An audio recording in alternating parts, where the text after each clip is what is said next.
Welcome to Intelligent Automation Radio, the number one podcast for IT executives seeking insights on the impact and opportunities for innovation that automation is delivering to businesses around the world. Featuring thought leaders in AI, machine learning, orchestration, security automation, and the future of work. And now, on with the show. Welcome, everyone. My name is Guy Nadivi, and I'm the host of Intelligent Automation Radio. Our guest on today's episode is Danilo McGarry, Global Head of Automation for Domus, a global financial services firm based out of Luxembourg with $750 billion under its administration. Danilo is also a member of the European AI Alliance, as well as a thought leader and keynote speaker on automation and artificial intelligence. And as someone leading efforts in those realms for a large worldwide organization, he has a unique perspective on automation and AI's transformational power. That's very relevant to other enterprises moving forward with their own initiatives. So we've asked Danilo to join us today to share his insights and perhaps inspire our audience with some ideas on how to leverage automation and AI to drive competitive advantage for their own organizations. Danilo, welcome to Intelligent Automation Radio. Thank you, Guy. Really looking forward to our session. Danilo, you've run some very big automation programs and started some AI programs from scratch. Can you share some details about some of these with our audience, especially the ones you've been involved with, which had particularly impactful results? Sure. So I've been in automation now for about 15 years. It has been a heck of a ride, a roller coaster. In the past couple of years, I have been one of the leaders in running the automation program at United Health Group. For those that don't know, United Health Group is the world's biggest healthcare company. Its aim is to have roughly 500,000 employees by 2023. It makes over $200 billion in revenues per year. And it was UiPath's biggest client with over 1,000 robots, which was under my team. So that is until today the biggest automation program that I'm aware of. So it was a very interesting program to be part of. Had a significant infrastructure in place, significant budget as well, and it was really making a significant stride in terms of transforming healthcare to the way we know it today. It's going to really impact the world. And one of the other programs that I used to run as well is I used to be head of AI and machine learning at Citigroup. And then again, for those who don't know, Citigroup is the 13th largest financial institution in the world with around 150,000 employees. Just an interesting fact, it's responsible for roughly 70% of America's FX transactions on a daily basis. So should Citigroup ever go down, it would really make a huge dent in the US economy. And that program was particularly interesting as well. I was asked to start the artificial intelligence program from scratch with a team of 2 or 3 people in the beginning. And that scaled to become one of the, if not the most successful artificial intelligence programs in the financial services world. Won many prizes. A lot of the advisory houses named it as the #1 AI program in the financial industry. So it was a great honor to be part of that. That was a really interesting journey. And just as a kind of stat, I think in my lifetime, doing bots in the last 10 years, I've overseen over 1,200 robots in the making that went to production, and I keep tabs on how they're doing still with my ex-colleagues. And the total savings that those bots have made until today is roughly $250 million. So these are big numbers, and I think CIOs, CTOs, CEOs, should really pay attention to those numbers, because those numbers are coming from 3 or 4 institutions only. So that's very interesting. In terms of a particular case study, there are many out of that 1,200, but one that really hit home run for me that really had a huge impact was one at one of the financial services companies I was in. So in every bank there is a payments and receivables team, and they're generally a middle or back office team. And for those who are part of the financial services world, they probably have heard of the term trioptima. which is looking at offsetting payments and receivables for the same counterparties so that you don't make, you make the least amount of transactions in order to net out payments. And this team is very busy. If you go to a bulge bracket bank, one of the largest banks in the world, they're making millions of payments a day, to the tune of tens or hundreds of billions of dollars a day. So it's serious business. It's very intense. It's very stressful. And the teams that were doing this, they were really in bad shape. They've been under massive stress for the last number of years. Turnover rates were extremely high. People would last roughly 6 months to a year maximum. So there was no continuity. It was very hard to retain staff, and it was very manual. People bringing up Excel sheets, receiving emails from counterparties, demanding payments, and trying to offset and doing these reconciliations very manually using Excel. Now, I was tasked with automating that process, and I can say it was a very hard task. First, because of getting everybody's attention, and everybody was very short for time. But we got around to it. We got the business analyst working away and understanding the process very well. We got the automation done for it in phases. But in the end, the bottom line of it was that we managed to save around $18 to $20 million in reserves that the bank kept setting up every day just in case it didn't make the right payments.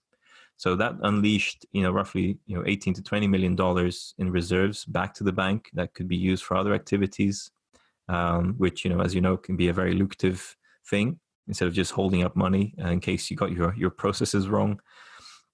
Now, the biggest part of this, which I thought was mostly impactful, was the transformation in the teams itself. People were behaving in a very obscure way. They weren't behaving like a team. They were very aggressive towards each other. And after the automation was in place, they were getting some help, and it was automating roughly 30-40% of the process in all. It was amazing, the transformation that the teams went through. The retention rates, the retention times went up. People were staying for 2 years plus.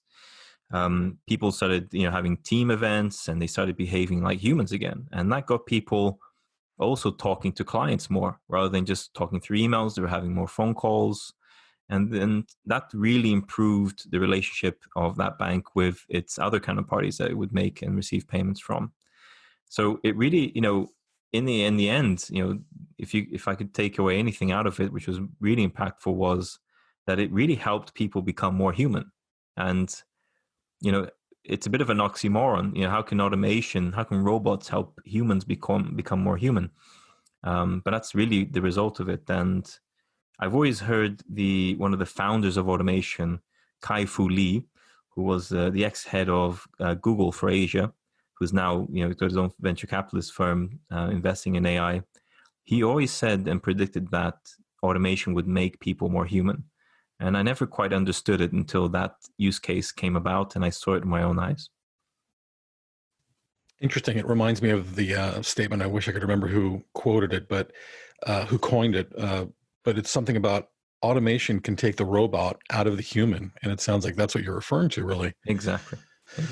So Danilo, your title is Global Head of Automation, which is the type of title I think we're likely to see at more and more companies as automation continues becoming more crucial to enterprise operations. Tell us, why should organizations have a global head of automation, and what are the most important benefits one provides? I totally agree. And I see other titles as well, similar to mine, Chief AI Officer, Chief Innovation Officer. And it's really because of the size of the market. If you look at the World Economic Forum, which is one of the leading NGOs, they've coined AI and automation to be the fourth industrial revolution that we're in right now. And if you think of the word industrial revolution, that's quite major. That's quite transformational. There's only been 3 others, since the beginning of time. This is the 4th one, and it is to do with AI and automation.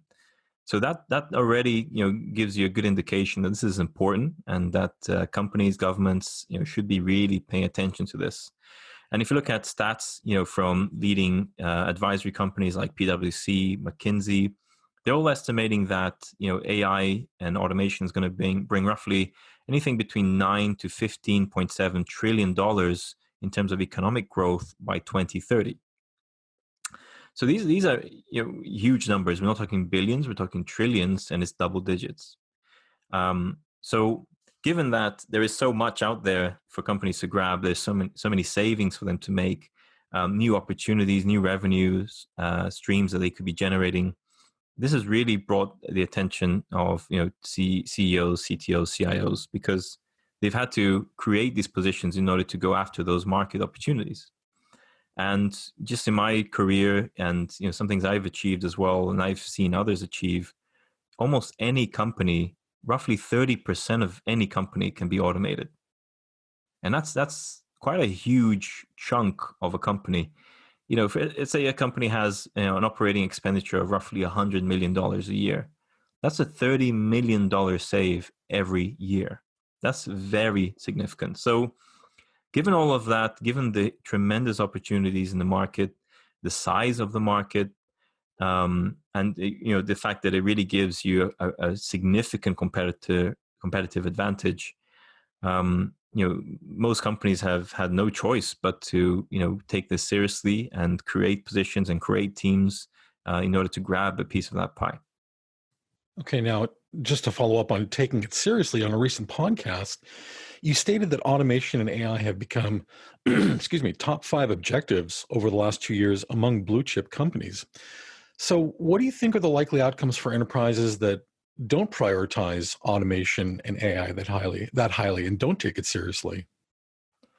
It really boils down to what we mentioned earlier, which is allowing humans to be humans, right? Since the beginning of industrial revolutions, when companies like Ford came out, Rockefeller was about, we've been trying to make humans into robots, produce faster, put them in conveyor belt situations.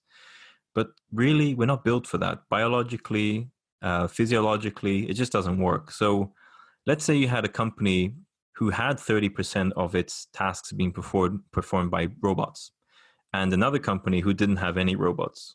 Who do you think is going to have a better competitive advantage? Obviously the one with the robots. A robot doesn't sleep, doesn't take coffee breaks, doesn't smoke, doesn't have maternity, paternity leave. It can work 24/7 tirelessly, without fail. And the accuracy of robots, when the process has been automated correctly, is just so much higher than the human. There's just no competition, especially if the process is very high frequency and relatively low to medium complexity. So it's really just about being able to stay relevant in the market, being able to compete with your peers. Bot versus human. That's just the plain and simple.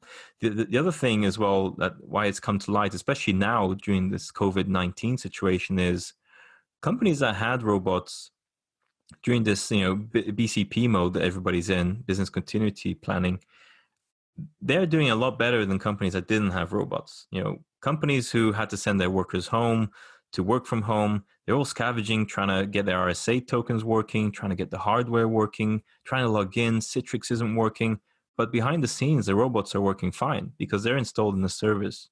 So, that's just another example of how bots can, for certain items, can give you a significant advantage. So, especially now that the situation that we're in and the difficulty people are having from working from home, that's really driven home the bot versus human argument. So all of that really gives a company a huge USP, a huge competitor advantage. So it's just it's just not something of a surprise why it's really gone to the top 5 objectives of most companies, especially blue chips. Okay, now you just mentioned a bunch of processes, and I'm curious, Danilo, when you evaluate a process to be automated, is there a minimum ROI you need to justify automating it? Yeah, a lot of companies, a lot of automation leads, they look at our ROI differently to people who are not experienced in automation. So, as a typical base level, I would really go after opportunities who have a 4x return on investment in year one, and that's really because of something called dropouts. So, in day one, when you receive your idea to automate, you have the SMEs, the subject matter experts telling you about it. They're super excited. They want to get it automated. But when you go through that journey and you start automating something, you come across barriers. You come across systems who are not easy to work with, legacy systems. You come through across broken processes which aren't ready to automate, or there are certain regulatory barriers in place, audit barriers in place. So there are dropouts. There are things that you have to put aside. You don't often get to automate something end to end. So if you have that cushion of 40x, 40% or 4x, and some dropouts happen, then you might get 20% return on investment year one out of it. So it's a good cushion to have. As a global head of automation, I imagine you look at automation and AI projects just a little bit differently than others, in particular when it comes to scaling up to an enterprise-wide basis, like for some of the very large organizations you've mentioned earlier. What have you found to be the biggest challenges in scaling up automation and AI projects? I often explain this, and some people do get quite angry at me. So the issues that I've come across, none of them are technical. With the tremendous vendors and people that exist today, there's almost nothing that you can't automate. And there's so much to automate that there's no point crying about the things that you can't. So it's not a technical challenge. It's more of a human challenge. And there's lots of them, but I'll talk about one challenge in particular, and it's to do with the chicken and egg conundrum of buy-in. So when an automation program is about to start in the company, everyone is scared to sponsor it from a senior level. And that's because they see it as high risk. They maybe don't know too much about it. They hear some horror stories in the market. But as soon as you start having some success and the automation team starts returning some great ROI back to the company, then everybody is grappling on top of each other, trying to be the sponsor of that program. And it's always very interesting to see, the lack of interest in the beginning. And as you pick up pace, how many people, want to be your new boss. And that conundrum, that kind of, in terms of politics, it happens in almost every company. And it's just very interesting to see. And it can pose a real challenge. It can pose a lot of issues with clarity of direction, clarity of strategy. And if it wasn't the case, companies could really save a lot of time and money. Fear is one of the challenges with people, and robophobia is the term that we use to describe people's fear of automation, particularly as it pertains to the impact it might have on the nature of their job or even their employment. How have you addressed and overcome robophobia with some of the automation and AI projects you've been involved with? It really boils down to the approach. I've been in situations where I've seen companies trying to implement automation or AI in a very covert way, kind of Area 51, need to know basis. And that's really what puts people on edge. You can't perform automation without the good advice and the good process of the people doing it. So, it has to be an inclusive program. There has to be open communication. People have to see that it's one of the top objectives of the company. It's the direction that the company is going in. And if that's made clear, then people can prepare in advance. They can start educating themselves. They can start going on training courses. They can start reskilling so they can stay relevant in the new working environment that they're in today. And when you give people that opportunity and when you give them that backing and that support, it really puts people at ease. They buy into the idea a lot quicker. They help instead of trying to be a hindrance. And especially if you go even a step further and you empower those people, you make them, be an integral part of an automation program as they deliver, as they help the automation team, bring them to light, bring those new skills that they've learned and apply it to the next automation project, give them something else to do, something that's, gives them a career development path choice. When you combine all these things together, it's really a way of tackling robophobia. It really helps eliminate all of that, and it turns the company all in the same direction and gets all your ducks lined in a row. Okay, now speaking of the new working environment, you published an article on Medium in the summer of 2019 outlining your prediction on organizational setup changes from the year 2030 onwards. And in that article, you stated, quote, in general, working from home will become the absolute norm with flexible working as a given, end quote. Well, Danilo, your prediction may have been much more prescient than anyone realized, given the massive numbers of people who've been encouraged or ordered to work from home due to the coronavirus epidemic. And many are speculating that the current quarantine many are under will drive exactly the shift that you predicted. So I'm curious, how does automation and AI help make a work from home paradigm not only sustainable, but possibly something of a competitive advantage for organizations? Well, some people joke, they call me Mystic Dan. So good to see that prediction came to light. Unfortunately, for something that has hurt the economy. Um, to be honest with you, I think with what's happened with the coronavirus situation, the revenue projections of most companies for this year is going to go down, and the pressure is going to be on EBITDA. Is going to be on trying to stay profitable. And when you do that, you've got to cut costs. And when you look at one of the highest costs that any company has, it's to do with physical working space. The square footage cost of having an employee in an office. And if you look at expensive cities like Tokyo, London, New York, etc., that can be very, very high. So I think there might be a big push for working from home, just simply because of the reason of trying to cut costs. And I think having people working from home, having robots, working with humans, aiding and giving them some support to get through volumes and backlogs like it's happening now during this BCP mode everybody's in. It's opened everybody's eyes that, bots and humans can work together if they're in the office or not.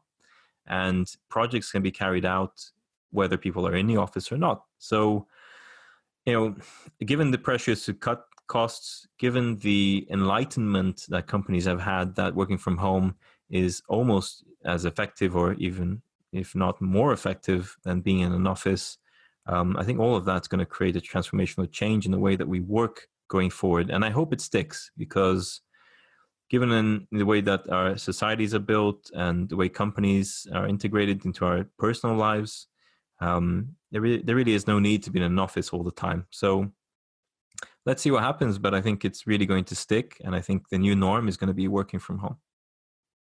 Danilo, for the CIOs, CTOs, and other IT executives listening in, perhaps from their home office today, what is the one big must-have piece of advice you'd like them to take away from our discussion with regards to implementing automation and AI at their enterprises? Oh, if I was to give CIOs, CTOs a big piece of advice on automation and AI, it would be to really integrate this into your company's strategic roadmap from day one.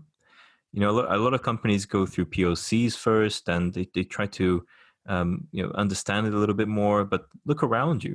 Automation is prevalent. AI is in almost everything that you do in your daily lives. If you're in transport, the way you order the cabs is using AI. You go into an airport, you go up escalators. Even escalators are automated now. So when you look around you, automation is happening. Proofs of concepts, in my opinion, unless it's for something very, very tricky and very particular, it is a waste of time, it's a waste of money. Don't be scared to integrate this into your, as one of your top objectives. Look at the size of the market. Look what everybody else is saying, what everybody else is doing. It's the direction everybody should be going in. So really, it's to do with integrating it with your strategic roadmap. If you do that from day one, and you involve people, you empower people to go after it with you, you're going to save so much time and so much money for your company that it's going to make a huge difference to where you are in that league table in comparison to your competitors. Great advice from somebody with a significant track record of success and automation. All right. Looks like that's all the time we have for on this episode of Intelligent Automation Radio. Danilo, it's great having a global head of automation on the show, because I think it reflects the increasing importance that organizations are putting on automation. And given what you've shared with us about some of the work you've done, I think we'll be seeing more and more that those in charge of their enterprises' automation and AI efforts continue being elevated to more strategic roles within their organizations. Thank you very much for coming on the show today and sharing your insights with us. Thank you, guys. It's been a huge pleasure. Danilo McGarry, Global Head of Automation for Domus, a global financial services firm based out of Luxembourg.